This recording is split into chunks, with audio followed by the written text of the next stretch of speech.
안녕하세요. 저는 결혼해서 엄마랑 같이 살고 있는 30대 여성입니다. 저희 엄마는 장애를 가지고 계세요. 엄마를 보면서 느끼는 것이기도 하지만 저희가 아무 탈 없이 세상을 온전히 보고 듣고 느낄 수 있는 건 당연한 게 아니라 행운이라는 생각을 문득 합니다. 그런데 사실 저희 자체가 행운을 이미 갖고 살고 있다는 걸 보통은 잘 모르죠. 저도 엄마가 아니었다면 그런 부분에서 둔하지 않았을까 싶습니다. 하지만 가진 것에 고마워할 줄 모른다고 다른 사람이 가지지 못한 부분을 손가락질하는 건 잘못된 거잖아요. 사회를 삐뚤 시선으로 보는 사람들이 종종 그렇게 나쁜 행동을 하곤 하는데요. 엄마가 최대한 상처받지 않게 하려고 노력하며 살았던 제가 살아생전 가장 못된 마녀 같은 사람을 만나게 되어 얘기를 좀 해보려고요. 무슨 저런 사람이 다 있나 싶겠지만 저런 사람이 실제 있다는 걸 유념해서 들어주셨으면 합니다. 제겐 청각장애를 가진 엄마가 계십니다. 어릴 때는 장애를 가진 엄마가 저를 지켜주지 못하는 보호자라고 생각해서 학교에 어떤 행사가 있더라도 엄마에게는 전달을 하지 않았어요. 그럼에도 제가 따로 스스로를 불행하다 생각하지 않았던 건 아빠 덕분이었는데요. 그나마 아빠가 있어서 저는 둥지 잃은 아기 새 신세까지는 아니라고 생각했습니다. 그러나 아빠도 어른이기 전에 사람이었던지라 장애를 가진 아내에다 아이까지 혼자 감당하는 게 몹시 힘들었는지 점점 지쳐갔고 결국 그 마음이 엄마와 저를 떠나겠다는 결심으로 이어져 버렸습니다. 아빠는 저를 데려가고 싶지도 않아 했어요. 대신 양육비를 두둑하게 챙겨줄 테니 엄마가 일하는 건 없도록 해주셨죠. 그렇게 저랑 엄마는 아빠 없는 집에 방치된 채 살아야 했습니다. 그때부터 제 인생은 180도 달라졌어요. 저는 마음속 책임감이란 것에 무게를 크게 느꼈습니다. 분명 저는 미성년자인데 마치 제가 벌써 나이 많은 딸을 아는 느낌이었다고 할까요? 당연히 아빠도 못 해내던 걸 어린 제가 감당하기엔 지칠 수밖에 없었습니다. 엄마는 전화부터 뉴스에 택배에 가스 점검 등등 모든 생활이 저 없이 해내기 어려웠고 저는 엄마가 부를 때마다 달려가서 엄마의 불편함을 해소시켜 주어야 했어요. 너무 힘들었습니다. 엄마를 혼자 둘 수 없어서 친구도 사귀지 못했고 어디 잠시도 한눈을 팔 수 없어서 무조건 집으로 귀가를 해야 했어요.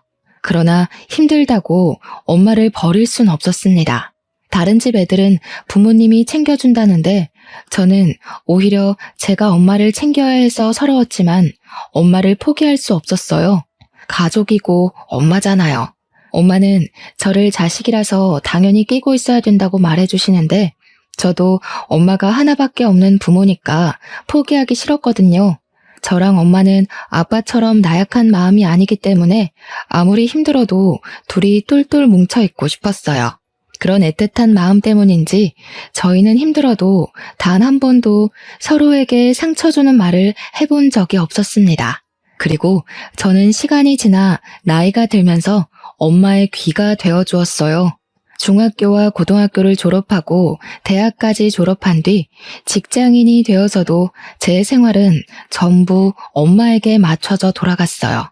사춘기 때는 귀찮기만 했던 엄마의 보호자 역할도 어느새 제 몸에 고착이 되었는지 제 생활 리듬이 엄마한테 맞추어지는 게 당연하다는 생각이 들더라고요.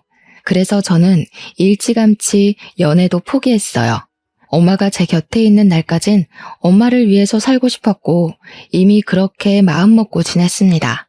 그런데 사람 인연이라는 것이 집에 고립돼서 살지 않는 이상 누군가가 생길 수밖에 없잖아요. 제게도 정말 뜻밖의 인연이 찾아왔는데 그 남자를 만나고 살면서 처음으로 의지가 된다는 느낌을 받았던 것 같아요.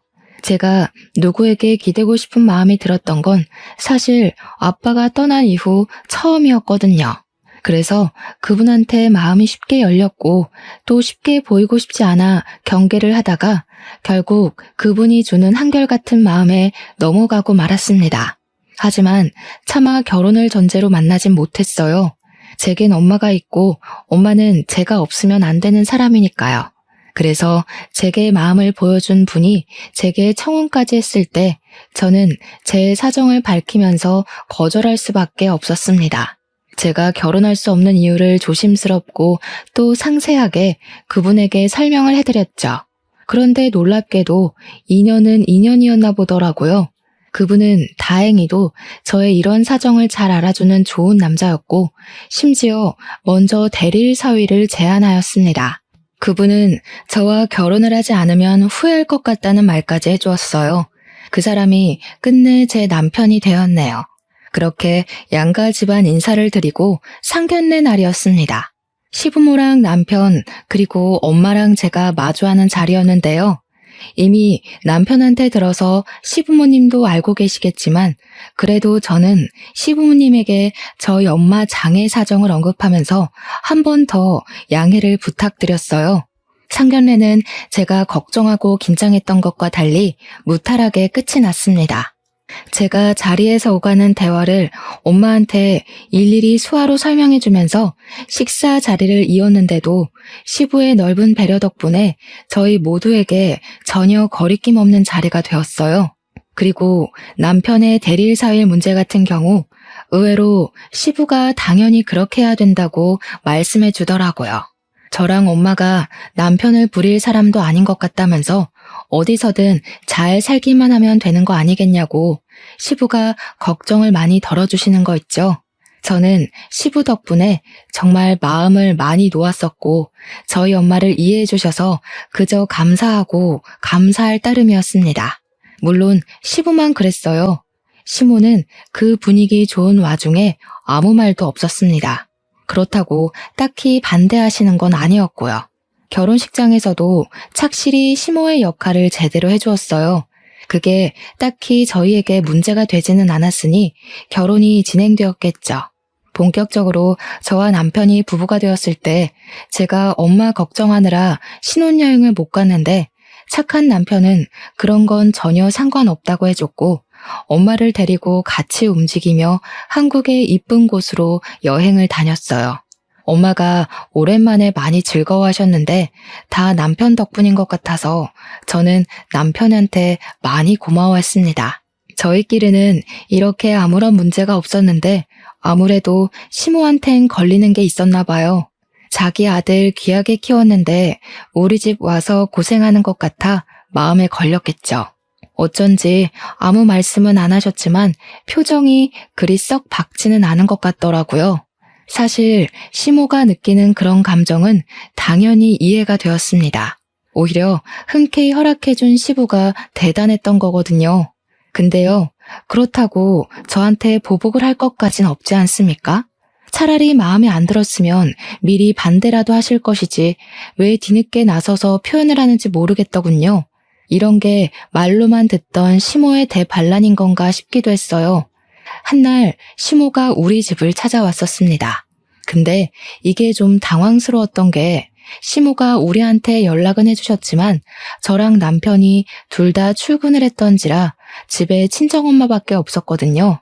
그래서 제가 주말에 뵐 수 있겠냐고 시모에게 정중히 제안하기까지 했어요. 그러니 시모가 그러냐고 어영부영 대답하면서 전화를 끊더라고요. 이때만 해도 저는 시모가 주말에 올 줄 알았어요. 나중에 엄마한테서 시모가 찾아왔다고 문자 온 걸 보곤 제 제안이 대차게 무시당했다는 걸 알았습니다. 아니 근데 저희 엄마가 말을 못 알아듣는 상태란 걸 알면서도 시모는 왜 엄마 혼자 있는 집에 찾아간 걸까요? 대화가 분명 안 될 텐데 말이죠. 뒤늦게 그 사실을 안 저는 일도 제대로 마무리 못하고 집으로 황급히 향했습니다. 집에 갔더니 시모랑 엄마가 마주보고 앉아서 저녁상 준비를 하고 있더라고요. 새아가 왔니? 왜 그렇게 숨을 헐떡인데? 뛰어오기라도 했니? 왜? 내가 너희 엄마 잡아먹기라도 할까봐? 아, 그런 게 아니라 근데 어머님, 오늘 어쩐 일이세요? 저희 있는 주말에 편할 때 오시지 오래 기다리셨죠? 오래 기다리긴 했지. 근데 뭐 내가 너희들 출근이란 거 모르고 온 것도 아니고 그런 건 상관없다. 내가 상견례 때 사부인이랑 대화를 잘 못했잖아. 내 아들 데리고 사는데 내 아들에 대해서 이런저런 조언 좀 해줄까 싶어서 일찍 왔어. 그런데 얘, 혹시 너네 엄마 이혼한 거 말이다. 바깥 사돈이 지쳐서 그런 거 맞지? 순간 제 귀를 의심했습니다. 하지만 시모 표정이 정말 궁금해서 제 답을 기다리고 있는 얼굴이더라고요. 시모 입장에선 말실수가 아니었단 소리죠. 시모는 엄마가 못 듣는다는 이유로 거침없이 제게 질문을 했는데 사실 이건 엄마가 못 듣고 말고를 떠나 저한테도 예의가 없는 질문 아닌가요?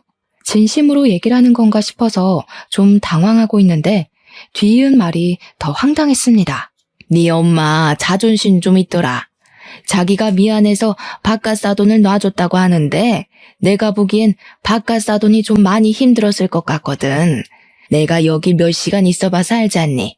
잠깐 있어도 답답해 죽겠던데 한 이불 덮고 살던 양반은 얼마나 속이 터졌겠어. 안 그렇니? 그 말이 그냥 생각 없이 하신 말이라고 할지라도 제 입장에서는 무척 기분이 나빴습니다. 어떤 상식을 가지고 있으면 딸 되는 사람 앞에서 그 부모를 흉볼 수 있는 건지 문득 시모의 뇌구조가 궁금했어요. 원래 시모가 말을 좀 가림없이 한다고 남편한테 들었음에도 이건 많이 서운하더라고요. 그날은 남편 올 때까지 기다렸다가 같이 식사를 하고 남편이 시모 데려다 줌으로써 자리가 마무리되었습니다. 시모가 가자마자 저는 엄마 방에 들어가서 엄마한테 시모랑 둘이서 무슨 얘기했냐고 물었어요. 그러니 엄마는 그저 시모랑 귀 얘기 좀 하고 아빠 얘기 좀 하고 그랬다고 종이에 적으면서 했다면서 저한테 그 수첩을 보여주었습니다. 수첩을 확인한 저는 더욱 기가 막혔어요. 시모가 엄마한테 물어도 꼭 사람 기분 나쁠지도 모르는 어투로 물어봤더라고요. 막 언제부터 귀가 먹었냐라든지 그동안 병원비 많이 들었을 텐데 무슨 돈으로 했냐라든지 이혼하고 재산 얼마나 넘어왔는지 등등 말이죠. 아니, 그런데 다른 것도 기분 나쁜 건 매한가지지만 대체 시모가 우리 엄마 재산은 왜 궁금하답니까? 착한 우리 엄마는 시모 말에 기분 나쁜 티 전혀 안 내고 그걸 또 고스란히 말해줬더군요. 엄마한테는 이혼 시 아빠가 과하게 챙겨줬던 재산 분할과 양육비의 일부가 남아있는 상황이었어요. 아빠는 저희를 버리고 이혼을 택한 게 미안했는지 집도 엄마 명의로 돌려놓고 몸만 나갔습니다. 그래서 저랑 엄마는 둘이 살면서도 그다지 가난에 허덕이면서 살진 않았어요. 심리적으로 책임감과 부담감 때문에 버거워서 그렇지. 근데 엄마가 시모한테 집이 자기 명의라고도 했더라고요.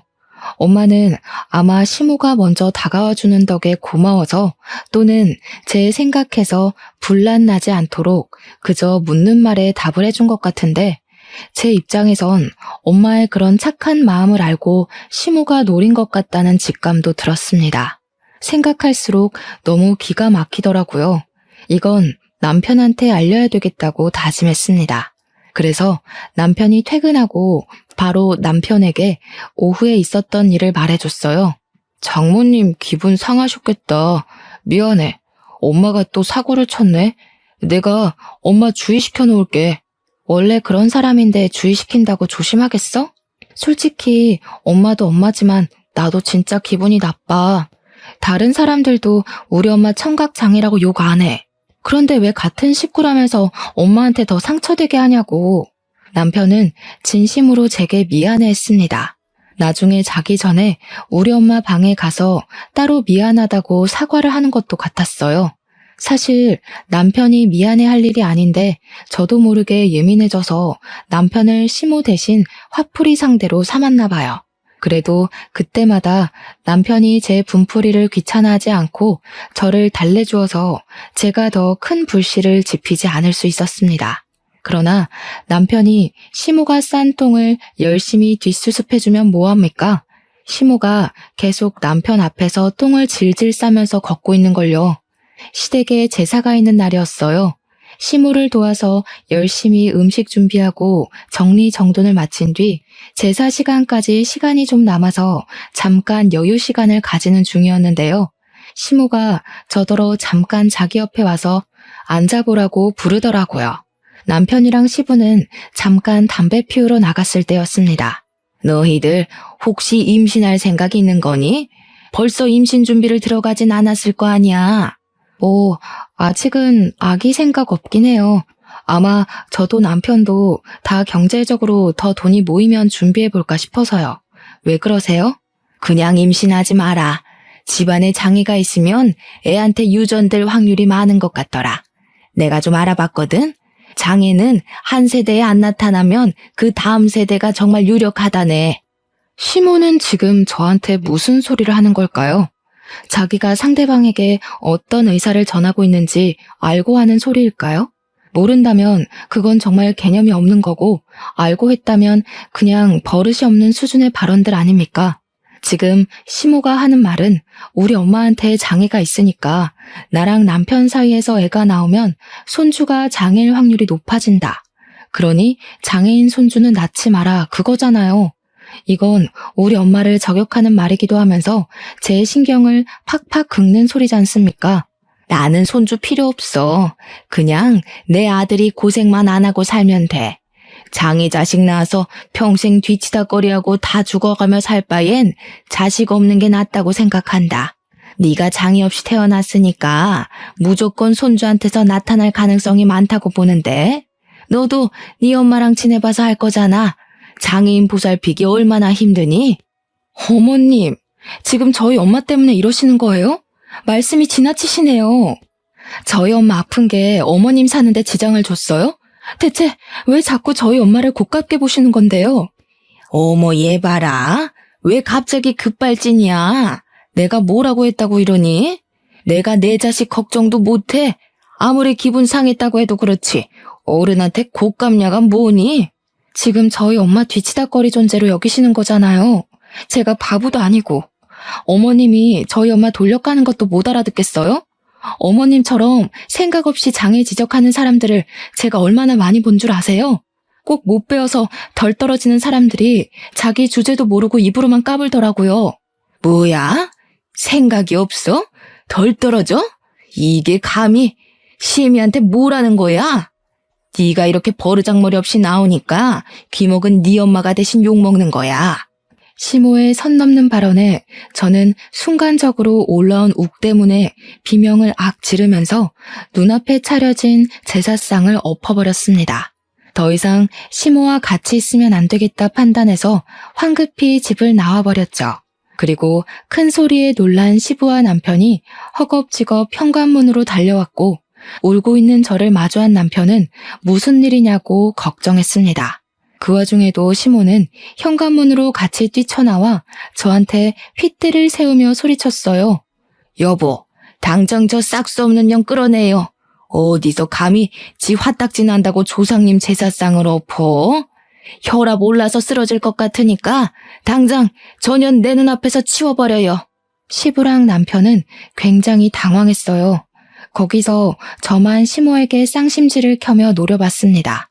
저는 남편도 남편이지만 제사상을 엎어버린 것이 시부한테는 죄송해서 고개만 숙인 뒤 남편에게 차키를 받았어요. 그리곤 차에 올라타 엉엉 소리내서 울어버렸죠. 그 뒤로 남편이 잠시 뒤 제 차에 따라서 올라탔는데 제가 울음이 진정될 때까지 달래주다가 조심스레 얘기를 꺼내더라고요. 엄마가 하는 말 나 안 믿어. 그래서 당신한테 물어보고 싶거든. 엄마 말로는 당신이 엄마한테 생각 없다느니 덜 떨어진다느니 그랬다던데 아니지? 내가 당신 엄마라서 이렇게까진 말 안 하려고 했는데 어머님은 여태까지 내가 만난 사람 중에 제일 쓰레기야. 당신이 이런 말하는 나한테 실망한다고 해도 어쩔 수 없어. 어머님이 우리 엄마를 평균 취급하는데 내가 거기서 어떻게 맨정신으로 있을 수 있겠어? 저는 남편에게 제가 정확히 시모한테 어떤 말을 들었는지 그대로 얘기를 해줬습니다. 남편은 많은 말에 실망을 했지만 그중 가장 크게 충격받았던 건 임신 얘기에서였어요. 시모가 저희 엄마 때문에 아기 낳지 말라고 했다고 하니까 그제야 남편은 자기 엄마의 입버릇이 도가 지나쳤다는 걸 뼈저리게 느끼더라고요. 남편은 제 얘기를 듣고서 심각한 표정만 짓더니 차를 출발시켰어요. 저를 먼저 집에 데려다 주면서 제게 시모 대신 사과를 했고 혼자 시댁을 정리하러 다시 돌아갔습니다. 그렇게 제삿날이 지나고 아무래도 남편이 시모한테 한 소리를 했는지 그 뒤로 시모는 연락 두절이었어요. 그래도 제가 젊은 사람이고 또 며느리로서 먼저 손 내밀려고 시도를 했지만 끝까지 연락이 닿질 않아서 그러지도 못했습니다. 꼭 삐진 것 같았어요. 하지만 그렇다고 앞으로 평생 안 보고 살 수도 없는 노릇 아닙니까? 생판 남이면 몰라. 제가 사랑하는 사람의 엄마인걸요. 며칠을 고민하다가 이렇게 지낼 순 없어서 저는 한날 연차를 내고 시댁을 찾아가려 했습니다. 근데 신기하게도 타이밍 좋게 시모가 먼저 우리 집을 찾아와 줬어요. 이유는 저희 엄마에게 직접 사과하기 위함이었죠. 시모는 우리 엄마한테 사과하는 의미로 오늘 하루 자기가 대접하려고 한다면서 지난날은 자기가 생각 짧았다고 엄마한테 고개까지 숙이셨어요.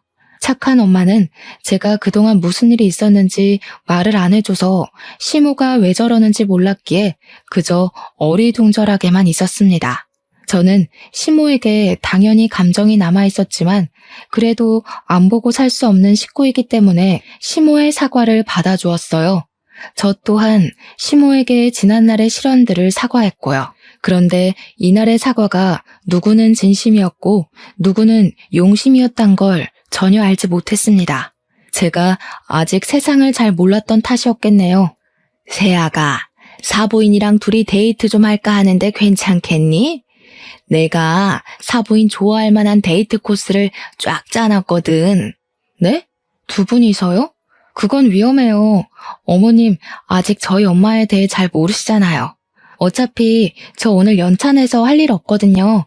제가 같이 다니면서 엄마 챙길게요. 지난번에도 둘이 잘 있었는데 뭘 또 그러니? 사부인도 언제까지 딸만 옆에 끼고 다닐 거야. 어른으로서 친구도 사귀어야지. 너 이렇게 엄마 보호하는 거 자칫 엄마 답답하게 만드는 걸 수도 있어. 실제 시모랑 우리 엄마는 동갑입니다. 그걸 알아서 저도 결혼 초에는 시모와 엄마가 좋은 가족이자 친구가 되었으면 좋겠다고 개인적으로 바랬었거든요. 그래서 시모 말에 흔들렸나 봐요. 듣다 보니 시모 말도 일리가 있더라고요. 다만 걱정이 되는 건 제가 살면서 엄마 혼자 외출을 시켜본 적이 없다는 거였어요. 하지만 시모가 모처럼 우리 엄마한테 사과하려고 시간과 용기를 내줬는데 이걸 어떻게 거절하겠습니까? 거절을 해버린다면 안 그래도 아슬아슬한 관계가 더 멀어지겠죠. 저는 할 수 없이 엄마를 외출 준비시켰습니다. 그리고 엄마한테 휴대폰을 꼭 쥐어주면서 무슨 일 생기면 바로 1번을 꾹 누르라고 당부했죠. 휴대폰을 목에 건 엄마는 옷 따뜻하게 챙겨 입고 지갑까지 들고서 그렇게 시모랑 단둘이 집을 나섰어요. 그 모습을 지켜보는데 너무 불안했지만 그래도 엄마가 친구랑 외출하는 것에 살짝 들떠 있어서 한편으로는 시모 말대로 제가 너무 제 품에만 가둬놓던 것 같아 미안하기도 했네요. 그리고 그렇게 나간 엄마한테서 첫 연락이 왔는데요. 노는데 방해될까봐 일부러 문자만 남겼었는데 전화가 오길래 너무 반가워서 엄마 하고 받았거든요. 근데 충격적이게도 수화기 넘어 들리는 소리는 엄마가 아니었습니다. 병원 응급실이라며 전화를 준 간호사는 우리 엄마가 경미한 사고를 당했다고 침착하게 일러주었어요. 저랑 지내면서 한 번도 응급 상황이 왔던 적이 없던 엄마 소식에 너무 놀란 저는 요금이 무려 5만 원이나 나오는 거리까지 택시를 타고 병원을 향했습니다. 급하게 뛰어들어간 응급실에는 엄마가 다리를 깁스를 한 채 혼자 침상에 앉아 있었어요. 저희 엄마가 체격이 좀 작으시거든요. 엄마 다리에 깁스가 유독 더 커 보이더라고요. 혹시 다른 데 다친 곳은 없는지 간호사를 붙잡고 먼저 물었던 저는 간호사로부터 괜찮다는 확답을 받고 나서야 조금 마음을 놓을 수 있었는데요. 그러고는 엄마한테 대체 이게 어떻게 된 거냐고 물었습니다. 엄마는 무척 화가 나 있었고 열심히 수화로 사실을 얘기해 주는데 그 내용이 정말 황당했어요. 엄마가 하는 말은 사부인이 하루 종일 자신을 모욕했다고 하면서 귀가 안 들리는 사람에게 뮤지컬을 데려가질 않나, 자기 아는 라이브 카페 집에 데려가 자기만의 노래 감상평을 늘어놓질 않나, 식사 때는 갑자기 사부인 친구들이 합석하더니 자기들끼리 뭐라 떠들기만 하질 않나. 들어보니까 식사 시간에 엄마는 그저 자리 구석에서 그냥 밥만 먹었다고 하더라고요. 뿐만 아니라 엄마는 아직 밥도 다 안 먹었는데 다들 알려주지도 않고 나가서는 들어오질 않았대요. 엄마가 밥을 다 먹을 때도 안 나와서 밖을 나가봤더니 갑자기 사장이 계산하고 가라고 붙잡았다더라고요. 그래서 졸지에 돈까지 냈다는 거 아니겠습니까? 엄마는 시모가 자신에게 돈을 쓰게 만들어서 하는 게 아니었어요. 시모가 심술궂은 마음으로 자신을 놀리기 위해 하는 행동이 너무 고스란히 느껴져서 성질난 거였어요. 그래서 엄마는 없어진 시모를 찾지도 않고 바로 택시를 타려고 했는데 갑자기 시모가 나타나더니 폰에다 메모를 적어주길 친구 배웅 중이었는데 말도 없이 사라져서 놀랬다는 말을 했다고 하대요. 엄마는 기가 막혀서 그냥 시모 집에 가겠다고 의사를 표시했고 다시 택시를 잡으러 가려고 했답니다. 그렇게 발길을 돌리던 중 갑자기 엄마 뒤에서 오던 오토바이랑 가벼운 접촉사고가 발생한 거였어요. 그런데 여기서 더 황당했던 건 시모 태도였습니다. 엄마랑 오토바이랑 부딪히면서 넘어지는데 그새 시모가 벌써 저만치 떨어져 있었다고 하더라고요. 시모는 오토바이가 오는 줄 알면서도 엄마에게 기미를 주지 않았고 엄마 혼자 다치도록 내버려 둔 것이었습니다. 어떻게 사람이 이런 짓을 눈 하나 깜짝 안 하고 할 수가 있는 걸까요? 무서울 정도로 제정신 아닌 것 같은 시모를 저는 더 이상 봐줄 수 없었어요. 저는 그동안 시모에게 손을 내밀려고 했고 저희 엄마에게 하는 사과를 눈 딱 감고 받아줬어요. 앞으로 계속 보고 살 한 식구이기 때문에 어떻게든 시모에게 기회를 주려고 했습니다. 그런데 이젠 그 정도를 넘어도 너무 넘었어요. 다치게 했다는 건 더 이상 제가 시모를 용서해줄 이유가 없다는 뜻이기도 합니다. 모든 사실을 알게 되어 화가 난 저는 당장 시모에게 연락하려고 했습니다. 그런데 시모가 엄마 병원에 같이 왔었는지 화장실을 갔다 오더라고요. 어머님, 어떻게 이러실 수가 있어요? 처음부터 저희 엄마 이런 취급하려고 데려가신 거예요? 진짜 사람 취급해주기 힘드네요.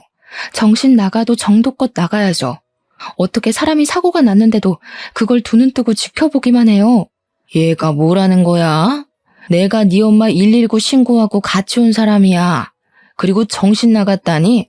시애미한테 정신 나갔다고 하는 게 말이나 돼? 아무리 그래도 그렇지 나 그렇게 인정머리 없는 사람 아니거든. 네 눈엔 내가 네 엄마한테 일부러 이런 짓 할 사람처럼 보이냐? 네, 어머님만 이런 짓 할 것 같아요. 어머님만 세상 개념 다 말아먹은 사람처럼 막장짓 할 것 같고요. 어머님만 나이값 못하고 할 짓 없이 사람 괴롭히는 걸로 보여요. 근데 실제로 어머님이 그런 사람이잖아요. 저는 단 한순간도 어머님이 어른스러운 걸 본 적이 없어요. 어떻게 어머님 같은 사람 뱃속에서 제 남편이 나왔는지 모르겠네요. 이런 정신 나간 것, 기꺼이 사과하러 온 사람한테 뭐?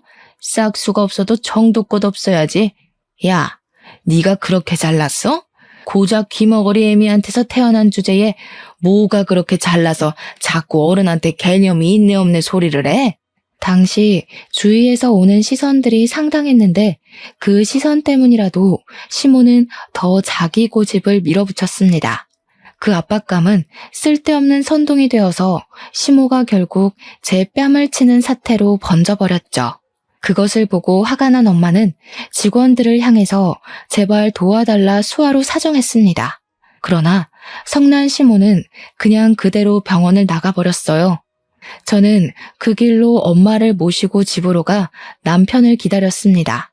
퇴근해서 귀가한 남편은 엄마의 다친 다리를 보고 놀라서 무슨 일이냐고 물었고 저는 미리 챙겨놓은 짐가방을 들고 와서 남편 앞에 놓고는 남편에게 얘기를 했어요.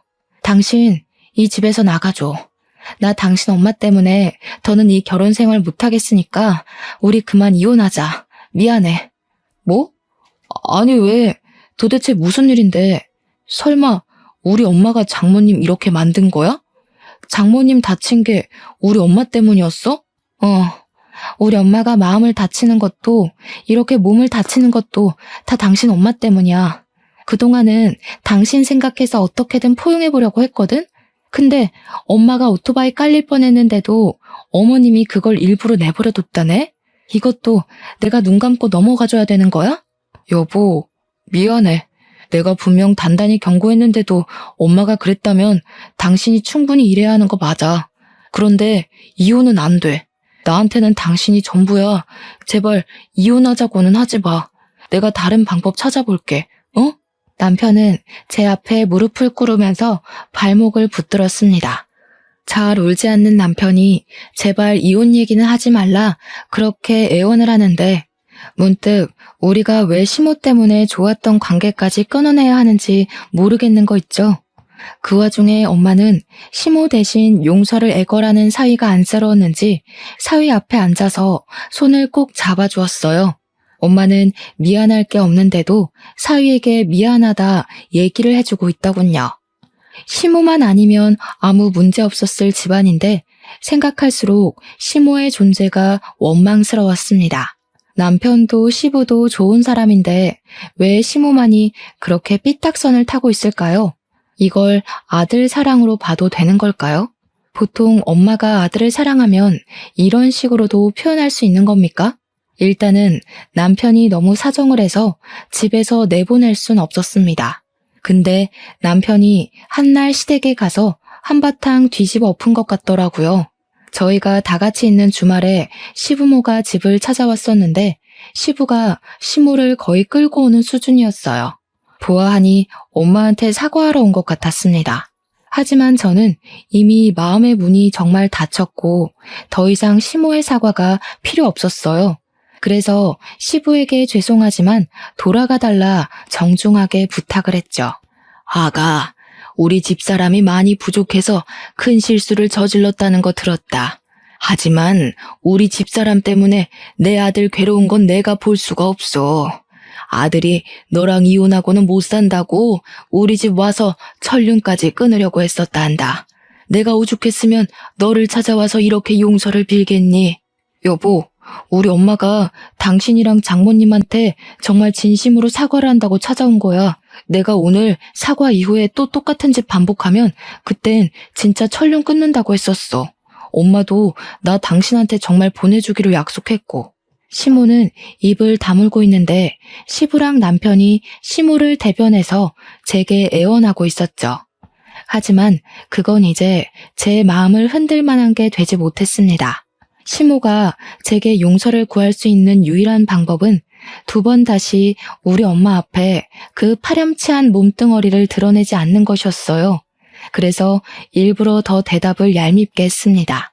시모 사과는 받아줄 생각이 없었으나 시모에게 수치심은 느끼게 해주고 싶었거든요.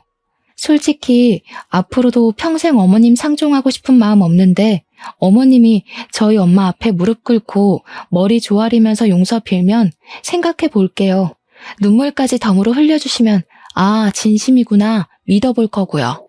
역시나 시모는 자존심이 상했는지 저를 노려보면서 눈으로 욕을 하고 있었습니다.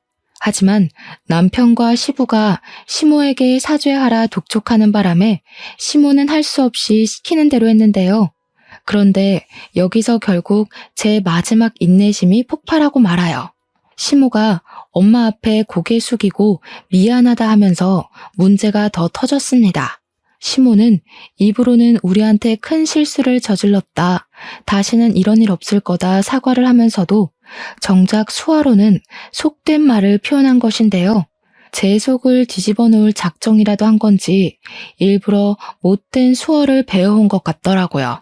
시부랑 남편은 수화를 잘 모르니까 시모가 손가락을 움직이는 것을 가만히 지켜보기만 했으나 그걸 알아본 저는 더 이상 참을 수 없어 자리에서 일어났고 앉아있던 곳에 쿠션을 들고는 시모의 귀싸대기를 날렸습니다. 가죽 쿠션이 시모의 고막을 제대로 강타하자 시모가 놀라서 악 소리를 지르며 귀를 틀어막았어요. 사람 죽이려고 작정했냐고 표정을 확 돌변시키면서 쌍욕을 퍼붓기 시작했습니다. 그러거나 말거나 저는 반 돌아버려선 시모를 정신 나간 듯이 두들겨 팼어요. 남편이 저를 말리고 시부가 대체 무슨 일이냐고 물으며 아수라장이 된 사이 우리 엄마는 방으로 뛰어들어갔습니다. 아줌마는 사람도 아니야. 내가 죽었다 다시 깨어나지 않는 이상 아줌마 같은 파렴치한 년을 어머님으로 모실 일은 없을 거야. 그쪽은 평생 불구 없이 살 것 같아? 아줌마가 우리 엄마한테 무슨 실수 저질렀는지 느껴보고 싶어? 저는 남편을 뿌리치고 맨손으로 시모 귀를 잡아당겼고 정말 떼어버릴 작정으로 힘을 주었습니다. 시모는 저한테 이리저리 휘둘리면서 사람 죽는다고 소리를 질렀는데요. 그때 엄마가 손에 수첩을 들고 방에서 다시 튀어나왔고 시부에게 그 수첩을 쥐어준 뒤 악을 쓰고 있는 저를 말렸습니다. 그러자 이번에는 시부가 성이 나서 제 손에 잡혀있는 시모의 멱살을 잡고 일으켰어요. 당신 나 몰래 무슨 짓을 하고 다녔던 거야? 정말 바람이라도 핀 거야? 왜 안사돈한테서 저런 소리가 나와? 저와 남편은 시부가 하는 소리를 이해하지 못하고 있었어요. 제가 잠깐 흥분을 삭히던 중 시부가 떨어뜨린 수첩을 남편이 주었고 남편은 그걸 보고서 깜짝 놀란 얼굴을 했습니다. 저도 그걸 뺏어서 얼른 확인했어요. 그 안에는 정말 가정이 박살날 만큼 놀랄 일이 적혀 있더군요. 엄마를 데리고 갔던 그 식당에서 시모가 친구들을 불렀다고 했는데 그 친구들이 계모임을 가장한 불륜 동호회라고 하는 거 아니겠습니까? 저희 엄마가 사람 말은 못 알아들어도 한 번씩 입모양은 좀 잘 보는데요. 시모 입모양을 자세히 주시했을 때 엄마는 시모가 자기를 모욕하고 있다는 것도 알았고 자기한테 모르는 아저씨를 붙여주자는 작당도 알아보았고 무엇보다 시모한테 좋아하는 아저씨가 있는지 그 남자와 사이가 어떻게 되어가냐고 얘기를 나누는 대화들도 알아보았다고 적혀 있었습니다. 저희 엄마는 모르는 걸 함부로 추측해서 거짓말할 사람도 아니고 남을 모독하기 위해서 없던 뻔뻔하게 말을 만들어내는 사람도 아니에요. 엄마는 정말로 시모가 그곳에서 친구들이랑 하는 얘기를 알아본 것입니다. 제가 엄마한테 다시 한번 수화로 물었을 때도 엄마는 100% 확신한다고 대답해 주었어요. 시부는 시모가 그동안 제게 나쁜 짓을 해도 최대한 시모를 가르쳐서 상황을 바로잡으려고 했었습니다. 그런데 이번 불륜건은 타격을 좀 크게 받은 것 같았어요. 시모를 보는 시부의 눈이 혈안되어 있더라고요. 지금 누구 말을 믿는 거예요? 내가 당신 와이프야. 어떻게 귓구멍 막힌 여자 말을 믿을 수가 있어? 적어도 내 말은 들어보고 화를 내던가 해야지. 저 여자가 오해한 거라고요. 내가 정신 나갔다고 다 늙은 나이에 그런 창피한 짓을 저지르겠어요? 그것도 대낮에? 그럼 뭐야? 안 싸더니 거짓말이라도 한다는 거야?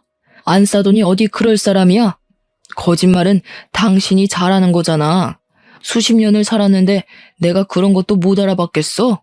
오해라니까 그러네. 아들 앞에서 못하는 말이 없네요. 이 얘기는 집에 가서 합시다. 내가 정말 기가 차서 만약 저 여자가 오해한 거면 다들 나한테 무릎 꿇고 사과해야 될 거야. 오해. 시모가 그렇게 주장하는 것도 엄마는 알아보고서 급하게 수첩에다가 글을 썼어요. 오해 아니다. 이 아줌마야. 라고 작성한 수첩을 시모한테 보여줬는데 시모가 그 수첩을 빼서 던져버리더군요. 근데 중요한 건 그게 끝이 아니었다는 겁니다. 다들 그렇게 생각할까봐 엄마가 휴대폰에 그 식당에서 시모랑 시모 친구들이 나누는 대화를 녹취했더라고요. 어쩐지 엄마가 병원을 나설 때 눈 빠지게 휴대폰을 찾더니 다 이런 이유 때문이었나 봅니다. 결국 시부랑 남편 귀에 들어가게 된 확실한 증언은 더 이상 시모가 빠져나갈 쥐구멍을 없애버렸어요. 끝까지 뻔뻔하게 거짓말을 했던 시모에게 실망한 시부는 결국 귀싸대기를 날려버렸습니다. 그 상간남이 누구냐고 추궁했고 전 재산을 걸어서라도 찾아내서 소송을 할 거라고 했어요. 당연히 시모도 그 자리에서 이혼 통보를 받았고요. 시모는 뒤늦게 시부와 저희에게 용서를 구했지만 이미 다 까발려진 시모의 수치는 시부의 분노를 가라앉히긴 그른 것 같았습니다. 사실 시모는 오로지 시부가 벌어오는 벌이로만 생활하고 있었거든요. 만약 이대로 시부와 이혼을 하게 된다면 그 나이에 노역이든 뭐든 일을 구해야 했고 위자료 때문에 남은 생을 빚에 쫓기다가 살지도 모를 일이었어요. 자기 밥줄이 끊기게 생겼으니 그제야 진심이 흘러나오는가 봅니다. 시부가 성질이 나서 그대로 집을 나가버렸는데 시모가 다짜고짜 제 앞에 넙죽 엎드리면서 싹싹 빌기 시작하더라고요. 아가, 내가 정말 죽을 죄를 지었다. 제발 우리 남편한테 말 좀 해주라. 내가 진짜 우리 남편한테 부끄러운 짓은 일절 안 했어.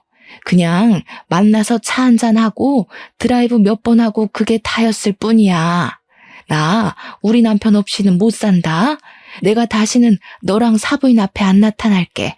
제발 나 좀 살려주라. 시모가 이렇게 빌면 좀 받아줘. 제가 용서한다고 뭐가 달라지겠어요. 이미 남편이랑 아버님은 어머님한테서 점점 멀어지고 있었는데 혼자 못 느끼셨나 봐요. 그러게 왜 쓸데없이 마음을 저렴하게 먹으셨어요. 그럴 시간에 내 가족 돌아보고 잘해줬다면 상황 이렇게까진 안 왔을 거 아니에요. 자업자득이라 생각하세요. 그리고 이제 내 시모도 아니지 않나? 시모는 저희 엄마 다리까지 붙들면서 병원비 자기가 다 대주겠다고 정말 미안하다 했어요.